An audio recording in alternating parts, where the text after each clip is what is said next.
పశ్చిమ గోదావరి, ఏలూరు, అలాగే మన కోనసీమ, రాజమండ్రి, కాకినాడ 5 జిల్లాలకు సంబంధించిన పార్టీ తాలూకా ముఖ్య నేతలతో, ముఖ్యంగా మా పిఎస్సి మెంబర్లతో పాటు ఆ 5 జిల్లాల్లో ఉన్న ఎవరైతే ఆ జిల్లా అధ్యక్షులు ఉన్నారో జిల్లా అధ్యక్షులు వారితో పాటు పార్లమెంటరీకి మన కంటెస్ట్ చేసిన అభ్యర్థులు, వారితో పాటు ఎమ్మెల్యేగా పోటీ చేసిన అభ్యర్థులు, వారితో పాటు పార్లమెంటుగా అబ్జర్వర్గా వేసిన అబ్జర్వర్సు, అలాగే ఇంకా వివిధ శాఖల నుంచి ఎవరైతే ముఖ్యులు ఉన్నారో ఆ ముఖ్యులందరినీ పిలిచి ఇవాళ సమావేశాన్ని ఏర్పాటు చేసుకున్నాం. పార్టీ పరంగా కూర్చొని ఓ 2-3 నిర్ణయాల్ని ప్రధానంగా తీసుకున్నాం. ఇవాళ అందులో మొదటి నిర్ణయం ఏంటంటే, పార్టీ పరంగా సంస్థాగతంగా ఏవైతే ఉన్నాయో కమిటీలని క్షేత్రస్థాయి నుంచి, అంటే గ్రామస్థాయి నుంచి మనం ఏర్పాటు చేయాలి. కానీ ముఖ్యంగా గ్రామస్థాయి నుంచి జూలై నెలకి, ఈ జూన్ నెల లోపల, మే జూన్ లోపలే మండల స్థాయి కమిటీలన్నింటినీ కూడా పూర్తిగా కూడా ఏర్పాటు చేయాలని మరి మొదటిగా నిర్ణయం చేసుకున్నాం. అలాగే జూలై నెల లోపల వచ్చి గ్రామస్థాయి కమిటీలు కూడా పూర్తి చేయాలనేది ఆ నిర్ణయం కూడా తీసుకున్నాం. ఇది రాష్ట్ర వ్యాప్తంగా జరుగుతున్న కార్యక్రమం. అందులో భాగంగా ఇప్పటికే 90% పైచిలుక మండల స్థాయి వరకు కమిటీలను ఏర్పాటు చేశాం. ఇంకా మిగిలి ఎక్కడైతే ఉన్నాయో ఆ 5-10% ఈ 5 అట్లో కంప్లీట్ చేస్తున్నాం. అది చేయాలని నిర్ణయం చేశాం. ఇక రెండో విషయం, దాని తర్వాత జూన్ 1వ తారీఖు నుంచి 10వ తారీఖు వరకు ప్రతి 10 రోజులకి 5 జిల్లాల్లోనూ జిల్లా పార్టీ సమావేశాలని, వైఎస్ఆర్సీపీ పార్టీ సమావేశాలని ఏర్పాటు చేయాలని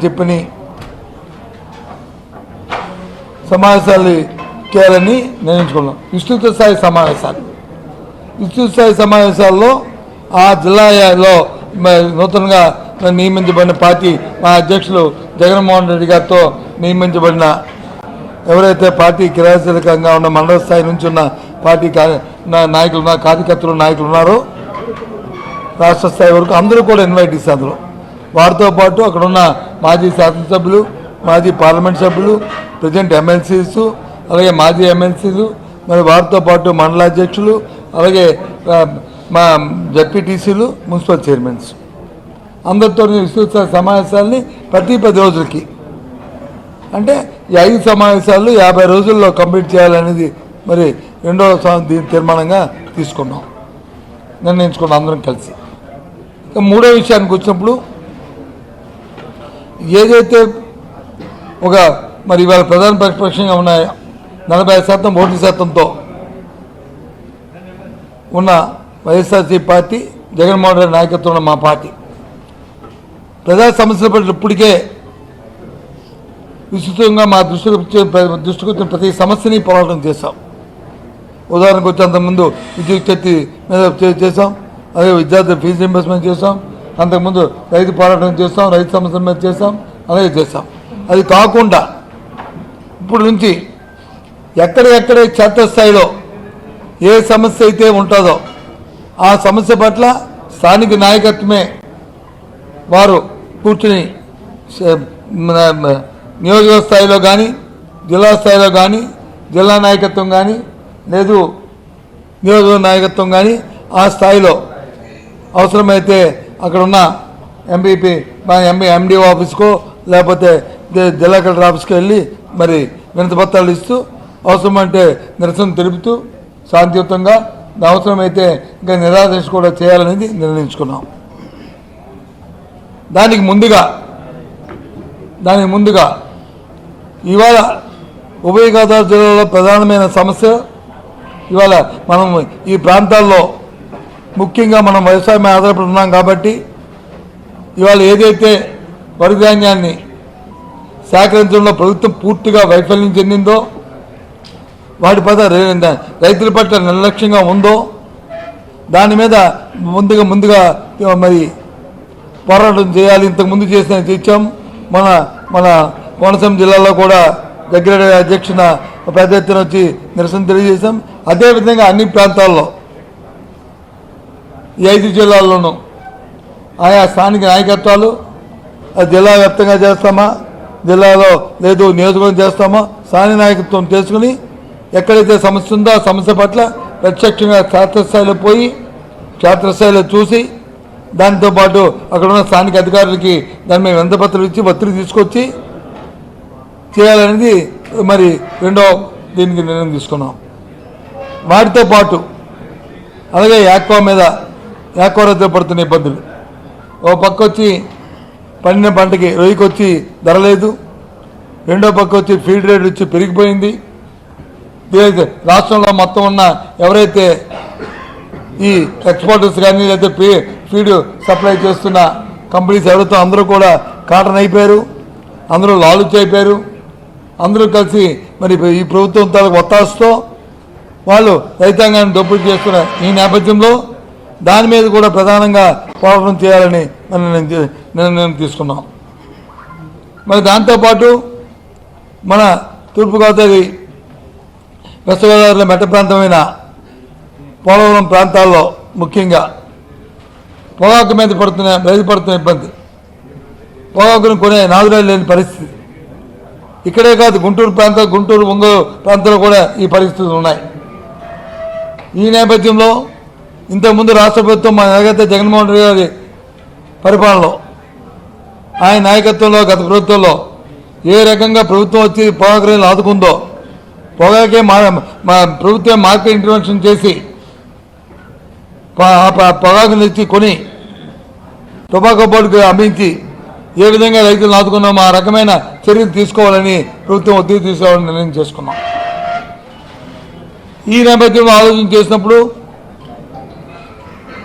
రాష్ట్రం మొత్తం మీద ప్రకాశం, గుంటూరు అలాగే పశ్చిమ గోదావరి జిల్లాలో ఈ పొగాకు రైతుల ఇబ్బందుల పట్ల ఇప్పటికే మా రాష్ట్ర అధ్యక్షులు జగన్మోహన్ రెడ్డి గారి దృష్టిలోనూ మా పార్టీలోనూ డిస్కషన్ జరిగింది, దీని మీద చర్చ జరిగింది. ఆయన కూడా ప్రత్యక్షంగా క్షేత్రస్థాయిలో ఎక్కడైతే ఉన్నాయో ఆ మార్కెట్ యార్డ్స్కి పోయి ఆ రైతులతో ఇంటరాక్ట్ అయ్యి జరుగుతున్న పరిస్థితులు తెలుసుకొని ప్రభుత్వం మీద ఒత్తిడి తీసుకురావడానికి ఇప్పటికే నిర్ణయించుకున్నాం. త్వరలోనే ఆ డేట్ను కూడా ప్రకటించడం జరుగుతుందనే విషయాన్ని తెలియజేస్తున్నాం. అది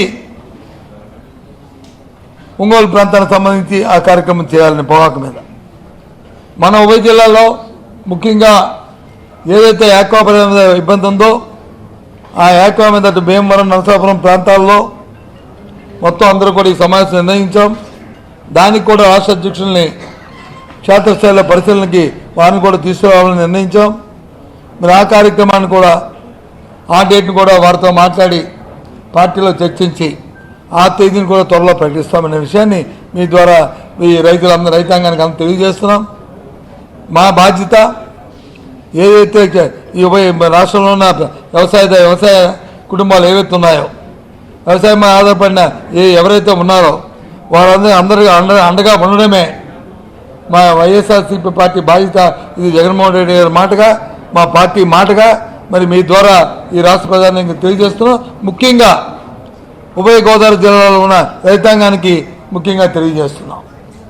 ఈ నిర్ణయాన్ని 3 నిర్ణయాలని ఇవాళ తీసుకోవడం జరిగిన విషయాన్ని ఈ సందర్భంగా మీ అందరికీ తెలియజేస్తున్నాం.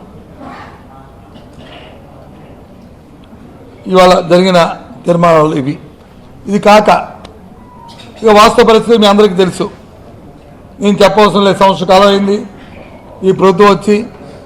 ఈ సంవత్సర కాలం హానిమూన్ చేశారు.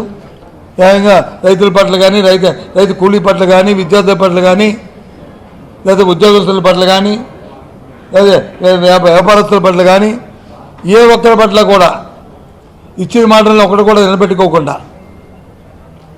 వారికి తగ్గ రీతిలో వారికి నచ్చిన రీతిలో పరిపాలన చేసి ఇవాళ ప్రజలు ఎంత ఇబ్బంది పడుతున్నారో అన్ని స్థాయిలో అందరికీ తెలిసిన విషయమే. సూపర్ 6 అన్నారు. సూపర్ 6లో వచ్చి తర్వాత వచ్చి కాదు ఒక సిలిండర్ అన్నారు. అమ్మోడు అంటే రేపు కాదు ఎల్లుండి అన్నారు. మళ్ళీ బస్సు అడిగితే మీ ఊరికే కాదు తిరుపతికి అన్నారు. తర్వాత వచ్చి మీ ఊరికి అన్నారు. రైతు భరోసా అయితే అది ఎక్కడ కనుచూపు మేరలో కనిపించట్లేదు. ప్రజలు పడుతున్న ఇబ్బందులు తెలుసు. ఓ ప్రధాన ప్రతిపక్షంగా ఇవాళ రాష్ట్ర ప్రభుత్వం మీద ఒత్తిడి తీసుకొస్తాం. ఏదైతే ఇచ్చిన మాటలు ఉన్నాయో, ఏదైతే చెప్పిన మాటలు ఉన్నాయో, ప్రజలకు ఏదైతే మాట ఇచ్చి మీరు వచ్చి ఓటు తీసుకొని ఏ రకంగా అయితే నాయకత్వాన్ని మీరు వచ్చారో అది తీర్చాల్సిన బాధ్యత ప్రభుత్వానికి ఉన్నది. మనల నుంచి అవన్నీ చేయించడానికి మేము ఒత్తిడి తీసుకొస్తామనే విషయాన్ని కూడా మీ ద్వారా తెలియజేస్తున్నాం. రోజు చెప్తామని చూస్తున్నాం పత్రికలో. అది చేస్తాం, ఇది చేస్తాం, అండపిండ చేస్తాం, బ్రహ్మాండంగా చేస్తామంటున్నారు. ఓ పక్క వచ్చి దోపిడీ, ఎక్కడ చూసినా సరే అవినీతి, ఎక్కడ చూసినా సరే కనిపించట్లే. 1000 కోట్ల ఉద్యోగాలు అంటారు, ఈ కార్యక్రమాలు అంటారు, ఎక్కడ కనిపించట్లే. ఈ మధ్యకాలంలో జరుగుతున్న విషయాన్ని మనం చూస్తూ ఉన్నాం. పత్రికల్లో, మీ పత్రికలో కూడా వేస్తూనే ఉన్నారు.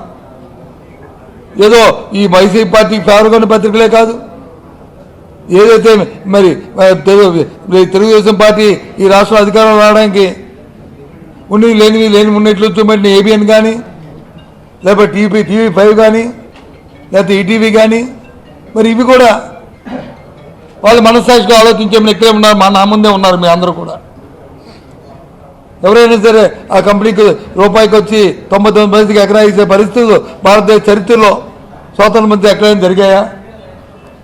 పోనీ ఆ కంపెనీ ఏదో టాటా బిర్లా లాంటి పెద్ద పెద్ద పేరున్న కంపెనీలా హైదరాబాద్లో ఒక అపార్ట్మెంట్లో స్టార్ట్ చేసి ఇస్తుంటే ఎక్కడికి వెళ్తున్నాం ఆలోచన చేయమని కోరుతున్నాను. ముఖ్యంగా మనం తూర్పుగోదావరి జిల్లా తీసుకుందాం. అట్టాసంగా అదన్నారు, ఇదన్నారు, సిప్ అన్నారు.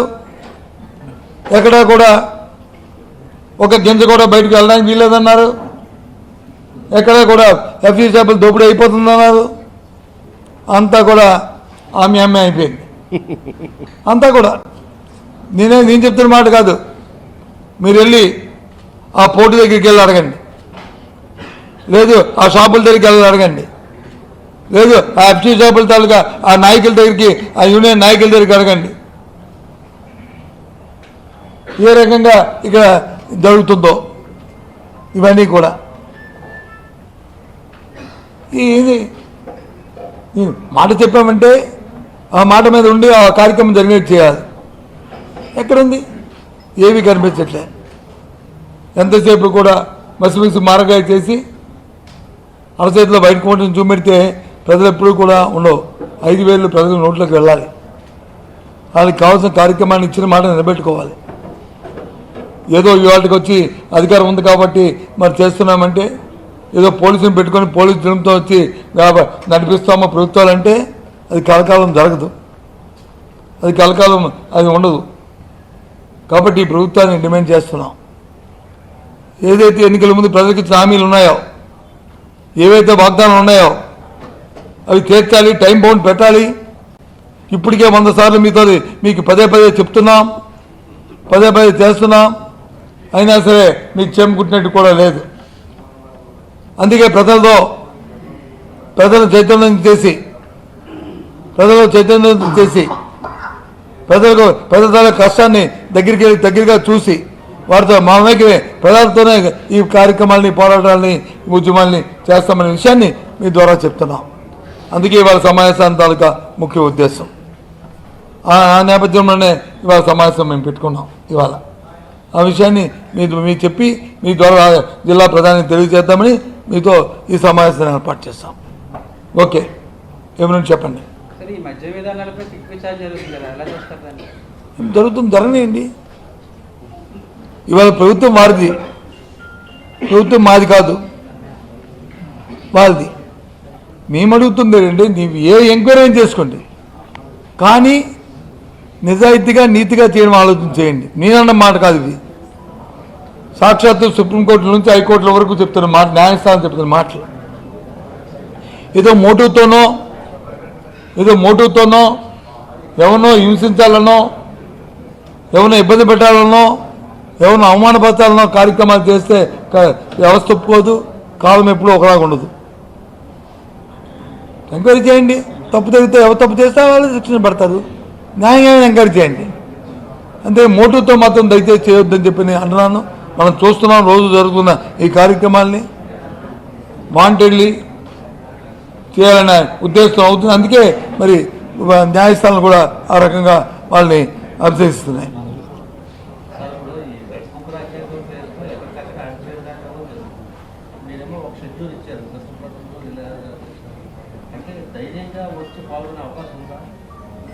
నాకు ఏం మాట్లాడతారో మీరు అర్థం అవ్వలే. నాకు మీరు ఏం ప్రశ్న అడుగుతున్నారో నాకు అర్థం అవ్వలే.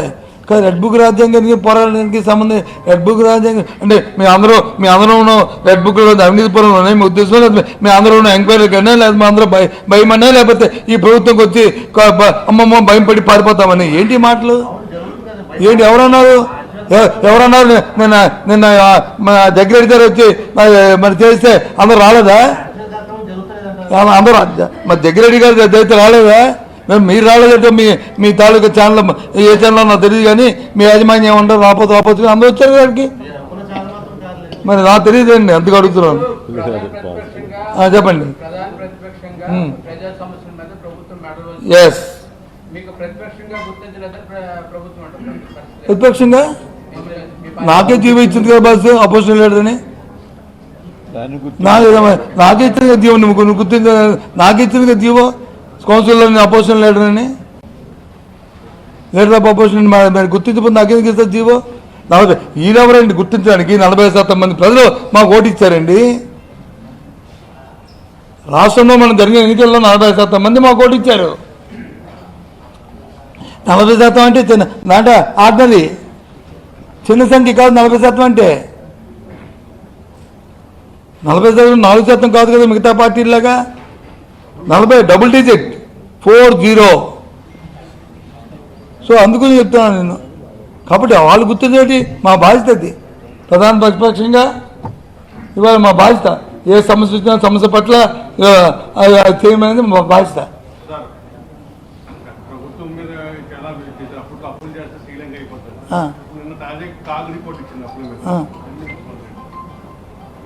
మనకు తెలుసు కదా బస్సు అప్పుడు వచ్చి చేస్తే అమ్మో సొమాని అయిపోద్ది, శ్రీలంక అయిపోద్ది, బంగ్లాదేశ్ అయిపోద్ది. ఇప్పుడు 1,59,000 కోట్ల రూపాయలు దేశ చరిత్రలో ఏ రాష్ట్రం కూడా స్వాతంత్రం వచ్చిన తర్వాత చేయలే. మేమున్నా సరే 5 సంవత్సరాల్లో వాళ్ళు ఇచ్చిన లెక్కల ప్రకారం వాళ్ళు ఇచ్చిన రిపోర్టుల ప్రకారం సుమారు 4,30,000 కోట్ల రూపాయలు అయింది 5 సంవత్సరాలకి వాళ్ళు చేసిన అప్పులతో కలిపి. అందులో వాళ్ళు చేసిన అప్పుడు ఉన్న అప్పు వచ్చి తీసేస్తే 3 లక్షల చిల్లరకు వచ్చింది. అంటే యావరేజ్ ప్రతి సంవత్సరం 50 నుంచి 60,000 కోట్లు అప్పు వచ్చింది. వస్తే ఇవాళ ఒక్క సంవత్సరంకే 1,50,000 కోట్లు చేసి కనీసం ఏ తాలూకా ప్రజా సంక్షేమానికి ఇచ్చింది కాకుండా ఏ ఒక్క స్కీమ్ని కూడా నెరవేర్చకుండా ఏం చేశారు? డబ్బుని ఎవరు దోచుకుతున్నారు? అది ఏ గుత్తేదార సంస్థలకు ఇచ్చారు? ఎవరికి ఇచ్చారు అని అడుగుతున్నాం. అప్పుడు ఇచ్చాం, ఎస్ తీసుకున్నాం. 2,78,000 కోట్లు డైరెక్ట్ డీబీటీ ద్వారా సామాన్య ప్రధాని గారిని డైరెక్ట్గా మధ్యవర్తులు లేకుండా దళారులు లేకుండా దోపిడీలు లేకుండా వాళ్ళకి అందరికి ఇచ్చాం. ఇప్పుడు ఎక్కడ ఇచ్చారు? ఇవ్వలే కదా. ఇప్పుడు అయిపోతుంది శ్రీలంక. ఇప్పుడు అయిపోతుంది శ్రీలంక కాదు, పాకిస్తాన్ లాగా అయిపోతుంది ఆర్థికంగా, ఆర్థిక పరంగా.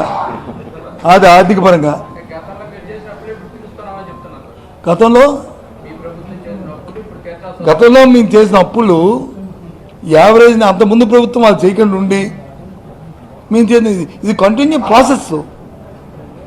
ప్రభుత్వం అనేది మనం జనరేట్ అన్నారు కదా, సంపద సృష్టిస్తాం మాకు తెలుసు. ఇవాళ వచ్చి సంపద లేదు, ఏమీ లేదు. మా అద్భుతం ఉందా నా చేతిలో అడుగుతున్నారు. అంటే ఎన్ని దొంగ మాటలు ఇవి. సంపద సృష్టిస్తున్నారు, చెత్తలో సంపద సృష్టిస్తారంట. ఒక నాయకుడు చెత్త నుంచి సంపద సృష్టిస్తారు అని ఏం చేశారు? ఆయా రోజు చెత్త ఎత్తిన ఆటోలు తీస్తారు. సరే తీస్తారు, ఏదో పత్యం పెట్టారు. ఇప్పుడు 90 లక్షల మెట్రిక్ టన్ చెత్త ఎందుకు ఉంది? ఎత్తపోతే ఉండదు చెత్త. నేను ఆ మీటింగ్లోనే పేపర్లో వచ్చింది కదా, ఎమ్మెల్యేలు వచ్చి అడుగుతుంది. అయ్యో కంపులు కొట్టేస్తాయి వీధులంట, ఊర్లంట, ఏం చేస్తారని డిఆర్సీ మీటింగ్లో అడుగుతున్నారు. స్టేట్ మీటింగ్లో అడుగుతున్నారు. మరి ఏం చేస్తుంది ఈ ప్రభుత్వం? ఇందాక ఉదయం ఎప్పుడో మా కన్నబాబాలు ఇందాక చూపెట్టారు. సాక్షాత్తు ఆ ఎమ్మెల్యేలే ధర్నా చేస్తారు. ఎక్కడండి ధర్నాది? బెందులూరులో. బెందులూరు ఎమ్మెల్యే గారు ఎమ్మెల్సీ గారు దీన్ని ఒక్కరు చేయమని. అంటే ఏంటిది? ఎక్కడికి వెళ్తుంది ప్రభుత్వం? కదా చేమకుట్టినట్టు ఉందా ప్రభుత్వ విధానాలు? పోనీ కొత్త విధానం కాదు కదా, పాత విధానాలను ఇంప్రూవ్ చేసి రావడమే. ఎక్కడైనా చిన్న లీకేజ్ ఉన్నా, ఎక్కడైనా అందులో చిన్న అలసత్వం ఉన్నా దాన్ని ఇంప్రూవ్ చేసి దాన్ని తీసుకెళ్ళాలి.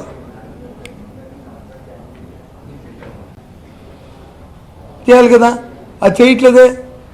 పోనీ కొత్త విధానమా, కొత్త సిస్టమా ప్రొక్యూర్మెంట్ అనేది? ప్రొక్యూర్మెంట్ అనేది కొత్త సిస్టమ్ కాదు కదా, పాత సిస్టమే ఎప్పటి నుంచో అనాదిగా వస్తుంది కదా. మనం ఉత్పత్తులు పెరుగుతుంటే ఎంతైతే వస్తుందో ప్రొడక్షన్తో పాటు మనం అలాట్మెంట్ ఇస్తాం, అలాట్మెంట్తో పాటు అలొకేషన్ ఇస్తాం, అలొకేషన్తో పాటు అవసరమైతే గవర్నమెంట్ రెవెన్యూకి వెళ్తాం, వాళ్ళని కన్విన్స్ చేస్తాం. వాళ్ళకి ఇప్పుడు అక్కడ కేంద్రంలో ఉంది మీ ప్రభుత్వమే కదా. ఇప్పుడు కేంద్రంలో మీకేమైనా ప్రతిపక్షం కాదు కదా ఉన్న ప్రభుత్వం. మరి ఏమైంది మీ తాలూకా ఈ పని? ఎందుకు చేయలేకపోతున్నారు? అంటే మీకు దాని మీద చిత్తశుద్ధి లేదు, ఆ విషయం పట్ల మీకు కమిట్మెంట్ లేదు. అది మీకు అర్థమవుతుంది. కమిట్మెంట్ చూస్తుంటే మీకు తెలియపోయిన అధికారులైనా సజెషన్ ఇస్తారు. అడిగారే మీరు ఎంత సజెషన్ ఏమనంటే పోలీసులు కేసులు శిక్షలు వాళ్ళ మీద అవి పెట్టి అవి చేద్దామని చెప్పని. ఏది అన్నారా? మన టీవీలో చూస్తాను. హెలికాప్టరా? 3 కాదు ఒకటే, 3 కాదు ఒకటే, ఒకటి 3 కావాలి వాళ్ళకి. ప్రస్తుతానికి ఒకటి కొంటున్నారు. వాళ్ళకి కావాల్సిన 3 ముందు ఒకటి కొంటున్నారు, తర్వాత ఇంకా మిగతా ఇద్దరికి.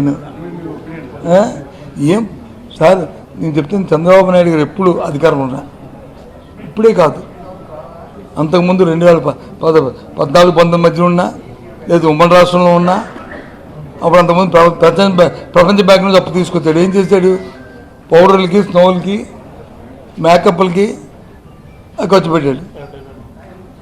అవునా కదా? ఇది దాంట్లో ఇది నేనేమి కొత్తగా మాట్లాడుతున్న మాటలు ఏది కాదు. అలాగే ఇప్పుడు కూడా అంతే. ఊరకనే కన్స్ట్రక్టివ్గా ప్రొడక్టివిటీ వచ్చేది ఏ కార్యక్రమాన్ని ఈ డబ్బుతో చేస్తానో చెప్పండి. మమ్మల్ని అడిగితే మేము చెప్తాం. మీరు అడిగారంటే ప్రశ్న అడిగితే మేము చెప్తాం. ఎస్, ఇదో ఈ రాష్ట్రంలో వచ్చి ప్రతి జిల్లాలో ఒక ప్రభుత్వ మెడికల్ కళాశాలని మేము చేస్తాం. సూపర్ స్పెషాలిటీ హాస్పిటల్కి అంకురార్పణ చేస్తాం. కొన్ని వచ్చి స్టేజ్ మ్యాన్లో ఉన్నాయి. ఈ రాష్ట్రంలో ఏదైతే సుదీర్ఘమైన తీర ప్రాంతం ఉందో కాబట్టి తీర ప్రాంతంలో పోర్టులు రావాలని ఈ పోర్టులకు వచ్చి ప్రారంభించాం. దాంతోపాటు ఫిషింగ్ హార్బర్స్ పెట్టాం. ఆ కార్యక్రమం చేస్తాం. ఇవన్నీ మేము చెప్తాం. భోగాపురం ఇంటర్నేషనల్ ఎయిర్పోర్ట్ వచ్చి అంకురార్పణ చేస్తాం. దానికి కావాల్సిన ల్యాండ్ఫికేషన్ చేస్తాం, దానికి కావాల్సిన కార్యక్రమం చేస్తాం. ఆ ప్రాంతాన్ని ఎలివేషన్ రావడానికి కార్యక్రమం చేస్తాం. ఇవన్నీ మేము చేసినవి. ఇవి మేమేమి దాచుకొని చెప్తున్నాయి కాదు, అబద్ధాలు కాదు. ఏ ఒకటి నేను అబద్ధం చెప్పను. ఎందుకంటే రేపు అబద్ధం చెప్పామనుకోండి, ఇంకా మీరు అడిగారనుకోండి, నేను తలదించుకోవాలి. ఆ తలదించుకునే పరిస్థితి తీసుకురాను.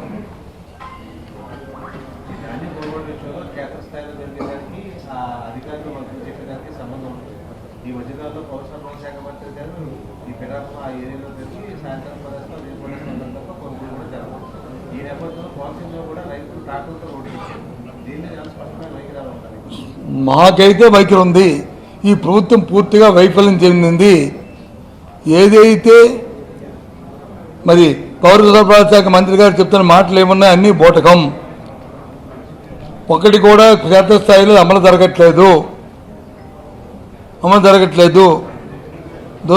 మరి అదృష్టమో దురదృష్టమో కానీ, అదృష్టం వచ్చి పవన్ కళ్యాణ్ గారి జిల్లా నుంచి పోటీ చేయడం అదృష్టము, ఆయన వచ్చి డిప్యూటీ అవడం ఆయనకు అదృష్టం. మాకేం అభ్యంతరం లేదు. కానీ ఈ కార్యక్రమాలు జరుగుతున్నప్పుడు కనీసం క్షేత్రస్థాయిలో దాన్ని పరిశీలన చేసి వాళ్ళని ఆదుకోవాలన్న ఆలోచన రాకపోవడం అనేది అది దురదృష్టం. ఈ జిల్లాలో ఉన్న ప్రధాని కొంత దురదృష్టం. అది వాళ్ళకి అదృష్టం కానీ ప్రజలకు మాత్రం దురదృష్టం. కమిట్మెంట్ ఇది అంటే ఎక్కడికి కనిపించట్లే. క్షేత్రస్థాయి ఎంత అన్యాయం అండి ఇది. ధాన్యం ఎందుకు చేయబోతారో తెలియట్లేదు. పెద్ద పెద్ద మాటలు పెద్ద పెద్ద కబుర్లు చెప్తారు. ఇన్ని వేల కోట్ల రూపాయలు, ఇన్ని లక్షల కోట్ల రూపాయలు అంటారు. 1,59,000 కోట్ల అప్పు తీసుకొచ్చి ధాన్యం ఎందుకు సేకరణ చేయట్లేదు? ఏం చేశారు డబ్బుల్ని? పోనీ ఎవరికైనా ఉద్యోగస్తులకి వచ్చి పోనీ పాత బకాయిలు ఇచ్చామంటే ఇచ్చావా? లేదే. ఎవరికి ఇచ్చావు బకాయిలు? ఎవరైతే నీకు గుత్తదారులు ఉన్నారో, నీ తాబేదారులు ఉన్నారో, వాళ్ళతో ఎవరైతే ఓ మంచిగా మీకు ఉంటుందో వాళ్ళకి ఇస్తున్నావు. ఇచ్చుకో, మాకు అభ్యంతరం కాదు. కానీ డే టు డే యాక్టివిటీ జరుగుతుంది, సామాన్యులకి అందాలి కదా, ఇచ్చిన మాట నెరవేర్చాలి కదా, ఆ కార్యక్రమం చేయాలి కదా, నీ బాధ్యత కదా. ఎందుకు చేయట్లేదు? అది మేము అడుగుతున్న ప్రశ్న. అందులో భాగమే ఈ రైతుల తాలూకా సమస్య. పవర్ టారిఫ్ ఉందండి. ప్రభుత్వం ఏం చెప్పింది? ఈ పార్టీ కూటమి ప్రభుత్వం ఏం చెప్పింది? ఎన్నికల ముందు మా ప్రభుత్వం వస్తే ఒక్క పైసా కూడా మేము పెంచమని చెప్పింది. వచ్చిన వెంటనే ట్రోప్ ఛార్జీలు అని చెప్పి సుమారు 14,000-16,000 కోట్లు సబ్సిడీ కరెక్షన్. ఎంత కనుక ఐడియా ఉందా? ట్రోప్ ఛార్జీలు ఎంత వేశారు? మొత్తం 17,000 కోట్లు మొత్తం రాష్ట్రం మీద పెట్టారు. అడిగితే ఏమన్నారు? ఆ ప్రభుత్వం అప్పుడు వచ్చి ఇది ఎలక్ట్రికల్ రెగ్యులేటరీ కమిషన్ తీసుకుని నిర్ణయం అంటారు. ఆ ప్రభుత్వం మేము ఉన్నాం. ఎస్, అప్పుడు వచ్చి కరెంటుకి వచ్చి మేము ఎలాంటి పరిస్థితి వచ్చి 40,000 కోట్ల రూపాయలు ప్రభుత్వం సబ్సిడీ ఇచ్చి డిస్కామ్ల్ని అలాగే వినియోగదారులను ఆదుకోవడానికి ప్రయత్నం చేస్తాం. మరి నువ్వెందుకు చేయవా పని? సిస్టమ్ ఉంది కదా, ఎందుకు చేయట్లేదు? అంటే పోతే పోతారులే సామాన్యులు. ఇది ఎస్, మీరు ఒక మాట అదే ఉంటుంది. ఏంటంటే మేము పెట్టినప్పుడు ఏమన్నారు? మేము ₹1 కూడా ఇక పెంచము, ఒక పైసా కూడా పెంచమని చెప్పారు లేదా? చెప్పి కదా ఇప్పుడు మీరు పెంచారు, ఇప్పుడు నేనేమంటుంది ఏంటి?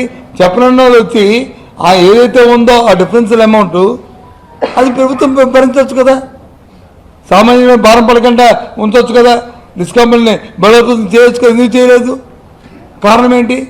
అది నేను అడుగుతున్న ప్రశ్న. ప్రధాన ప్రతిపక్షంగా అడుగుతున్న ప్రశ్న అది మేము అడుగుతుంది. అది చేయాలి కదా, ఎందుకు చేయలేదు? మేము అన్ని కావాలి కాకపోతే అంతెందుకు? సిపిఎస్ వద్దు అన్నారు ఆ రోజు, మేము అన్నాం మా ప్రభుత్వంలో. ఆ తర్వాత వచ్చి మేము చేయలేమని చెప్పని ఓపెన్ అపాలజీ చెప్పాం. ఈ పరిస్థితిలో మేము చేయలేకపోతున్నాం అన్నాం. వాళ్ళు వచ్చి మన ఎన్నికలు వచ్చినప్పుడు మీ ఇచ్చిన మాటను తప్పే ఉన్నారు, మాకు వచ్చి దాని రుచిని మేము చూసాం. I accepted. సరే, ఈవీఎంల వల్ల దోపిడీ చేయడం వల్ల ఓడేమా, లేదా ఎలాంటి కారణం వల్ల ఏదో కారణంలో మేము వచ్చి మన అధికారం కోల్పోయాం. మరి అధికారంకి వచ్చి రాబోయే ప్రభుత్వం అప్పుడు ఏం చెప్పింది? వచ్చిన వెంటనే చంద్రబాబు నాయుడు గారు కానీ, సీఎం గారు కానీ, డిప్యూటీ సీఎం గారు కానీ, లేదు భారతీయ జనతా పార్టీ కానీ అందరూ కలిపి చెప్పారు కదా, సిపిఎస్ రద్దు చేస్తామని వచ్చిన వెంటనే. మొదటి సంతకం ఏది సంతకం సంవత్సరం అయింది? అడుగుతారు రేపు ఉద్యోగస్తులు అడుగుతారు రేపు. వాళ్ళ సమానం చెప్పు. నేను వాళ్ళ తరపుగా వాళ్ళు నన్ను కలుస్తున్నప్పుడు వాళ్ళు మాట్లాడిన మాటల్ని నేను మీ దగ్గర వచ్చి వ్యక్తపరుస్తున్నాను. ఇంతెందుకు, నిన్నగాక మొన్న ఆ గుంటూరులో ఆ విద్యాభవన్కి వెళ్ళి టీచర్లందరూ ధర్నా చేయడం చూసాం కదా. మరేమైంది? మాటలు చెప్పడం కాదు. జగన్మోహన్ రెడ్డి గారు అందుకే అంటారు ఏదైనా ఇది. ఎందుకంటే ఈ పార్టీ పుట్టిందే, మా పార్టీ రాజశేఖర రెడ్డి గారి స్ఫూర్తితో పుట్టింది. ఈ పార్టీ రాజశేఖర రెడ్డి గారు ఎలాగైతే మాట తప్పను మడం తప్పను ఏదైతే ఆయన అనేవారో ఆ స్ఫూర్తి వచ్చిన పార్టీ కాబట్టి జగన్మోహన్ రెడ్డి అదే తూచా తప్పుకుంటా ఏదైనా మాట ఇస్తే మాట తెరచాలి, లేకపోతే మాట ఇవ్వకూడదు అనే తత్వం ఉన్న మనిషి. ఒకరు ఇచ్చాము మా సిపిఎస్ది ఓపెన్ అవ్వాలని చెప్పాము. మిగతా వాళ్ళు చెప్పాము, అన్నీ చేసి పెట్టాము, క్యాలెండర్ ఇచ్చాము, అన్నీ చేశాము అని నేను. అందుకే మొన్న ఎన్నికలప్పుడు వచ్చి ఎన్నికల మండలం మేము అందరం చెప్పాం, ఈ రైల్లో కూర్చొని అందరం, సార్ ఇంకో 2 వాగ్దానాలు ఇచ్చేయండి సార్, ఇంకో 2 చెప్పేయండి సార్, ఈ పెన్షన్ వచ్చి ఒకసారి 10,000 చేసేయండి సార్, మేము అందరం చెప్పాం. నో, జరిగినవి చెప్తాను తప్ప జరగని చెప్పలేము. మీకు చూస్తున్నాం మన ఆర్థిక పరిస్థితులు తెలిసి ఎలాగా నా నోటితో చెప్పిస్తారు. సారీ, అధికారం కోల్పోయినా పర్వాలేదు కానీ ప్రజలకు మాత్రం మనం మోసం చేయకూడదు, ఇచ్చిన మాటని నెరవేర్చాలి అని చెప్పేసి మాకు అందరికీ చెప్పాడు. ఈ లైన్లో కూర్చొని అందరం చెప్పాం. మరి ఏమైనా ఒకళ్ళతో చెప్పకపోతే నాకు తెలియదు కానీ అలాగా. మరి చంద్రబాబు నాయుడు గారు ఎన్ని మాటలు చెప్పారు, కూటమి ఎన్ని మాటలు చెప్పింది ఎన్నికలప్పుడు? మరి ఎందుకు 40 సంవత్సరం పాడైంది? కనీసం దాని మీద కసరత్తు ఏం చేశారా? ఏ రోజు ఇస్తారో చెప్తారా, ఎప్పుడు చెప్తారు? అది మా డిమాండ్. ఓకేనా? అంతే అయిపోయింది మీది. ఏదమ్మా మేము యాక్షన్స్ మాది చేతులు లేదు, యాక్షన్ ప్రజలు తీసుకుంటారు. మేము ఏదైనా తప్పు జరిగితే, ఏదైనా ప్రభుత్వంలో తప్పు జరిగితే, ప్రభుత్వంలో ప్రజలు ఇబ్బంది పడితే, అవినీతి జరిగితే దాన్ని ఫ్లాగ్ చేసి ప్రభుత్వం దృష్టికి తీసుకొచ్చి ప్రజల తరఫున మేము పోరాడతాం. వాళ్ళు సర్దిద్దుకుంటారు. సర్దిద్దుకోకపోతే 5 సంవత్సరాలు ఎన్నికలు వస్తే ఎన్నికల్లో చూపెడతారు. పేటెన్సీ ప్రజాస్వామ్యంలో ప్రతి 5 సంవత్సరాలకి ఒకసారి పరీక్షలు ఉంటాయి కదా, అలాగే ఆ పరీక్షల్లో తెచ్చుకుంటారు. అది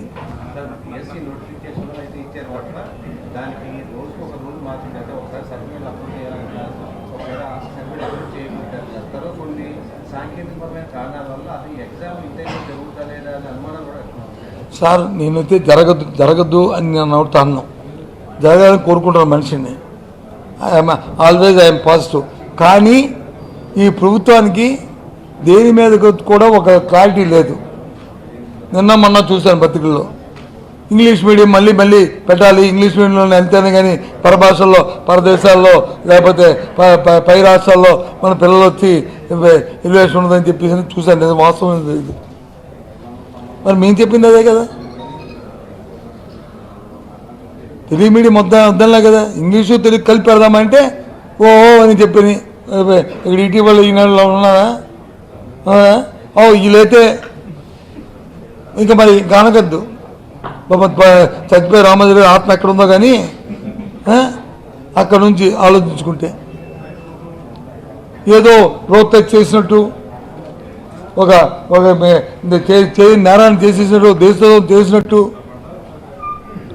మమ్మల్ని వచ్చి అలా చిత్రీకరించారు. దేనికోసం? మేము తెలుగు వద్దన్నామా, మాతృభాష మాకు వద్దన్నామా, ఇంట్లో మన పిల్లలు పెట్టగాని అమ్మ ముందు అమ్మ అయిన తర్వాత కదా మమ్మీ అంటాడు. ఆ పలకడం కూడా భాష, ఆ ప్రొనౌన్స్ పెరగాలంటే ముందు అమ్మ అన్న ఈజీ కానీ మమ్మీ అన్న కష్టం కదా. నాన్న అని తర్వాత కదా డాడీ అనగలడు, తాత అని తర్వాత కదా గ్రాండ్ పాప అనగలడు. ముందు దానికి మేము మేము వ్యతిరేకమా? కానీ చూపెట్టారు. ఇప్పుడు ఏమవుతుంది? మళ్ళీ జగన్మోహన్ రెడ్డి గారు ఆ రోజు మా ప్రభుత్వం చేసిన ఏంటంటే అన్ని దురదృష్టితో దీర్ఘ ఆలోచనతో కార్యక్రమాలు చేస్తాం. సరే, మరి ఎందుకు ఓడిపోయారు అనే క్వశ్చన్ మార్క్ కూడా మళ్ళీ మీరు అడుగుతారు. కొన్ని కారణాలు ఉంటాయి. పరిపాలనలో నేను చేసిన ప్రతి పని మీకు నచ్చపోవచ్చు, కానీ మేము నమ్మి చేస్తాం. ఈ డీబీటీ డైరెక్ట్గా ట్రాన్స్ఫర్ కానీ, ఏదైతే సంక్షేమ పథకాలు పెట్టామో అమ్మఒడి కానీ, రైతు భరోసా కానీ, లేకపోతే కాపు నేస్తం కానీ, లేకపోతే జీవన నేస్తం కానీ, ఏ నేస్తాలు పెట్టినా లేదు ప్రతి వారికి ఇల్లు ఉండాలని చెప్పి అందరికీ కూడా ఇల్లు ఇచ్చిన 40 లక్షల మందికి, అలాగే హౌసింగ్ ఇచ్చిన ఏ కార్యక్రమం నమ్మి చేస్తాం మేము. అలాగే హెల్త్కి సంబంధించి ఆరోగ్యశ్రీలోని వచ్చి మరి రెఫరల్ హాస్పిటల్లో కేసెస్ని సుమారు 2000 పైసలు కేసెస్ని తీసుకెళ్ళినా 1400 నుంచి 2000 వరకు. ప్రతి దగ్గర కూడా డైలీ ఏది మన మెడికల్గా డయాలసిస్ సెంటర్స్ పెట్టినా ఎక్కడ వద్దానండి. ఇప్పుడు సోకాల్డ్ కేంద్ర మంత్రి గారు ఉన్న నేను ఎప్పుడు ఎక్కడ వద్దాను? అక్కడ కిడ్నీ హాస్పిటల్స్ పెట్టాం కదా, అక్కడ చేశాం కదా. మొన్న ఎప్పుడూ చూశాను చంద్రబాబు నాయుడు గారు వచ్చి మన హెచ్చర్లలో ఏదో జట్టి ఓపెనింగ్కి వచ్చారు ఆ ఊరు బుడగట్లపాలెం అని ఆ ఊరికి. అక్కడ వచ్చి కేంద్ర మంత్రి గారును ముఖ్యమంత్రి గారు చెప్తారు ఇక్కడ ఉన్న ఈ మూలపేట పోర్టుని మేమే పెట్టి అభివృద్ధి చేస్తున్నాం అని చెప్తున్నారు. నాకు అర్థం అవ్వలే ఇది ఎక్కడ మూలపేట, మరి శ్రీకాకుళం మూలపేట లేకపోతే ఆ పక్కన ఇంకేం మూలపేట ఉందా అనుకున్నారు. ఫోన్ చేసి అడిగాను, ఇంకేదైనా కొత్త పోర్టు ఏం పెట్టుకున్నారా మన బుడగట్లపాలెం పక్కన. కాదండి హెచ్చాపురంలో ఉన్న మూలపేట, ఇది టెక్కల్లో ఉన్న మూలపేట. మరి మూలపేట మనం కదా చేస్తాం, నేనే కదా వెళ్ళాను ఆ శంకుస్థాపనకి, నేనే వెళ్ళాను. అప్పుడే శరవేగంతో పనులు వచ్చి గత సంవత్సరం ముందుకే దగ్గర 30-40% పనులు అయిపోతున్నాయి. మరి ఇప్పుడు వీళ్ళు ఇప్పుడు పెడుతున్నాం అంటారు ఎట్రా బాబు అని చెప్పి అనుకున్నాను.